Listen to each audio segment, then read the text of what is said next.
നമ്മുടെ ചുറ്റും നടക്കുന്ന വലിയ കാര്യങ്ങൾ കാണുമ്പോൾ സാധാരണ ജീവിതം ഒരു ബോറൻ ജീവിതമായി തോന്നാറുണ്ടോ?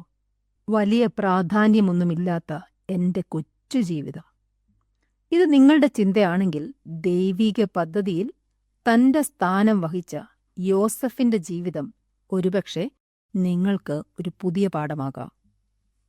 അത്ഭുതമെന്ന് പറയട്ടെ, യോസഫിൻ്റെ ഒറ്റ വാക്കുപോലും വേദപുസ്തകത്തിൽ എഴുതപ്പെട്ടിട്ടില്ല. അനുസരണത്തിന്റെ പ്രവൃത്തികൾ മാത്രം. യോസഫ് ദൈവത്താൽ വഴി നടത്തപ്പെട്ട ഒരു വ്യക്തിയാണ്. ദൈവം യോസഫിനോട് മറിയയെ വിവാഹം കഴിപ്പാൻ നിർദ്ദേശിച്ചു. ഹെരോദാവിൽ നിന്ന് രക്ഷപ്പെടുവാൻ ഈജിപ്തിലേക്ക് പോകുവാൻ നിർദ്ദേശിച്ചു. തിരികെ വരുവാൻ നിർദ്ദേശിച്ചു. ഗലീലയിൽ താമസിക്കുവാൻ പറഞ്ഞു. യോസഫ് തന്റെ കുടുംബത്തെ നയിച്ചു. മറിയ ഗർഭിണിയാണ് എന്നറിഞ്ഞ് അവളുടെ ഭർത്താവായ യോസഫ് നീതിമാനാകൊണ്ടും അവൾക്ക് അപവാദം വരുത്തുവാൻ അവന് മനസ്സില്ലായ്ക കൊണ്ടും അവളെ ഗൂഢമായി ഉപേക്ഷിക്കുവാൻ ഭാവിച്ചു. ഇങ്ങനെ നനച്ചിരിക്കുമ്പോൾ കർത്താവിന്റെ ദൂതൻ അവന് സ്വപ്നത്തിൽ പ്രത്യക്ഷനായി. ദാവീദിന്റെ മകനായ യോസഫെ, നിന്റെ ഭാര്യയായ മറിയയെ ചേർത്തുകൊള്ളുവാൻ ശങ്കിക്കേണ്ട. അവളിൽ ഉൽപ്പാദിതമായത് പരിശുദ്ധാത്മാവിനാലാകുന്നു. അവൾ ഒരു മകനെ പ്രസവിക്കും. അവൻ തന്റെ ജനത്തെ അവരുടെ പാപങ്ങളിൽ നിന്ന് രക്ഷിപ്പാനിരിക്കൊണ്ട് നീ അവന് യേശു എന്ന് പേരിടണം. യോസഫ് ഉറക്കമുണർന്നു. കർത്താവിന്റെ ദൂതൻ കൽപ്പിച്ചതുപോലെ തന്റെ ഭാര്യയെ ചേർത്തുകൊണ്ടു. യോസഫിന്റെ തീരുമാനവും അനുസരണവും എന്തുകൊണ്ടും നമ്മുടെ ശ്രദ്ധ ആകർഷിക്കുന്നു.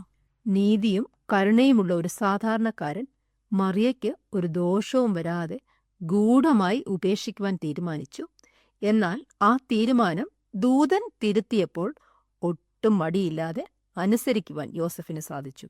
തച്ചനായ യോസഫ് ദൈവദൂതന്റെ വാക്ക് അനുസരിച്ച് മറിയയെ ഭാര്യയായി സ്വീകരിച്ചു. ദൈവത്തെ ഒരു ചോദ്യവും ചെയ്യാതെ അനുസരിച്ച യോസഫിന്റെ ബുദ്ധിമുട്ട് അവസാനിച്ചില്ല. ഗർഭിണിയായ ഭാര്യയോടൊപ്പമുള്ള യാത്ര, സ്ഥലമില്ലാത്തിടത്ത് അല്പം പോലും സുരക്ഷിതമല്ലാത്ത സ്ഥലത്ത് യേശുവിന്റെ ജനനം, പലപ്പോഴും ദൈവത്തെ നാം അനുസരിക്കുന്നത് മുന്നോട്ടുള്ള പാത സുഗമമാക്കാം എന്ന ചിന്തയിലാണ്. ദൈവിക അനുസരണം അനുഗ്രഹത്തിന് വഴിമാറും എന്നത് തീർത്തും ദൈവവചനപ്രകാരം സത്യവുമാണ്. എന്നാൽ അത് ഉടനെ തന്നെ ആവണമെന്നില്ല. ജീവിത സാഹചര്യങ്ങളിൽ ദൈവിക നിർദ്ദേശം അനുസരിക്കുവാൻ നമുക്ക് കഴിയാറുണ്ടോ? ദൈവത്തിന്റെ വലിയ പദ്ധതിയിൽ നമ്മുടെ ചെറിയ പങ്ക് സന്തോഷത്തോടെ ഏറ്റെടുക്കുവാൻ നാം തയ്യാറാണോ? ദൈവം നൽകുന്ന അവസരങ്ങൾ വിശ്വസ്തയോടെ ഏറ്റെടുക്കുക. പൂർണ്ണ സമർപ്പണത്തോടെ മുന്നേറുക. ഞങ്ങളെ വിളിക്കുവാൻ ആഗ്രഹിക്കുന്നുവെങ്കിൽ 0980221957 എന്ന നമ്പർ ഉപയോഗിക്കുക. എല്ലാ ബുധനാഴ്ചകളിലും വെള്ളിയാഴ്ചയും രാവിലെ 11 മുതൽ 12 മണി വരെയുള്ള സമയം ഞങ്ങൾ നിങ്ങൾക്കായി പ്രാർത്ഥിക്കുന്നു. പ്രാർത്ഥനയ്ക്കായി വിളിക്കേണ്ട ഫോൺ നമ്പർ 079960010203.